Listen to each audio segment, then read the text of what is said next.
আসসালামু আলাইকুম, কেমন আছেন সবাই? এই তো সন্ধ্যা থেকে আজকে ভিডিওটা শুরু করলাম। আশা করতেছি আপনারা পুরো ভিডিওটাই দেখবেন।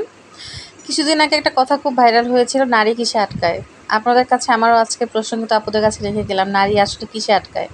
আমার তো মনে হয় নারী আটকায় তার সংসারের মায়ায়, ভালোবাসায়, সব কিছুতে নারী আটকে আছে। শুধু কি টাকা পয়সা হলেই নারী আটকে থাকে এমন কিন্তু না, ভালোবাসায় কিন্তু নারী আটকে থাকে। এই তো যাই হোক, সংসারে কিছু জিনিসের প্রয়োজন ছিল, এগুলো কিনতে চলে আসছে। আর এই দোকান থেকে আমি সবসময় কিনি, ভাইয়ের দোকানে একটু মানে রিজনেবল প্রাইসের মধ্যে সব কিছুই পাওয়া যায়। আর সব কিছু আমার কাছে কেমন ইউনিক টাইপের লাগে। এই ধরনের স্ট্যান্ডগুলো আমি প্রথম দেখলাম, আমার কাছে অনেক ভালো লাগছে, লোহার স্ট্যান্ড। এটা হচ্ছে কাপড় হ্যাঙ্গিং করে রাখার জন্য ভালো। আর এই তো কিছু সিলভারের পাতিল দেখতেছিলাম। কিছু পাতিল নেওয়ার ইচ্ছা আছে, কিন্তু এখন নিব না, মানে পরবর্তীতে নেব।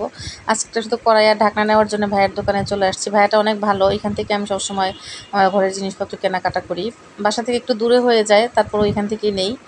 ভাইয়া হচ্ছে সব দোকানে যে আমার কাছে একটু কম রাখে, এর জন্য কিন্তু ভাইয়ের দোকানে বারবার আসা। ব্যবহারও খুবই ভালো। তো যাই হোক, একটা সিলভারে কড়াই নিলাম, ঢালাই কড়াইটা নিয়ে নিলাম।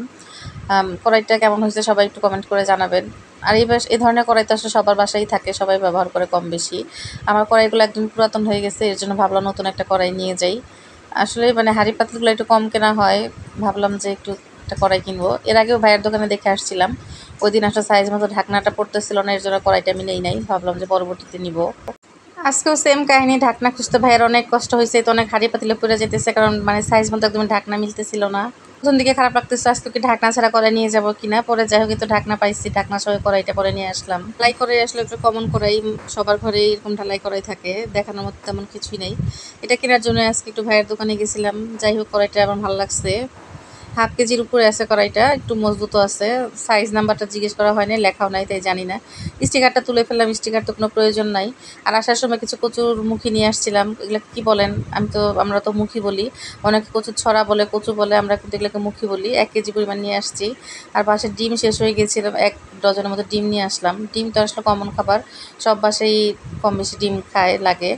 আর যাই হোক, নতুন কড়াই তো একটু চিকেন ফ্রাই করে দিতেছিলাম। বাসায় আসার পর ছেলে বলতেছে আম্মু নাস্তা করবো, কারণ যেহেতু বাইরে নাস্তা করা হয় নাই। এই তো বাসায় আসার পর একটু চিকেন ফ্রাই করে দিলাম, ও আবার চিকেন ফ্রাইটা অনেক বেশি পছন্দ করে। এগুলো কিন্তু আমি ফ্রোজেন করে রাখছিলাম, জাস্ট শুধু এসে বের করে এমনি মানে একটু ময়দা মিশিয়ে একটু ভেজে দিলাম, একটু লাল লাল করে ভেজে নিব, সস দিয়ে খাবে।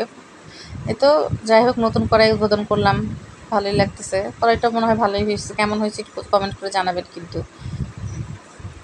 আর চিকেন ফ্রাই তো বাচ্চাদের আসলে পছন্দের খাবার, সবাই পছন্দ করে, তাই কিছু চিকেন ফ্রাই ভেজে দিলাম। এটা দেখে আমার ছেলে অনেক খুশি হয়েছে যে হুটহাট চিকেন ফ্রাই পেয়ে গেল, আসলে পছন্দের খাবার তো। আজকে ভিডিওটা এই পর্যন্তই। সবাই ভালো থাকবেন, সুস্থ থাকবেন, সবাই সবার পাশে থাকবেন। এখন সবার কাছ থেকে বিদায় নেওয়ার পালা। সবাইকে আল্লাহ হাফেজ।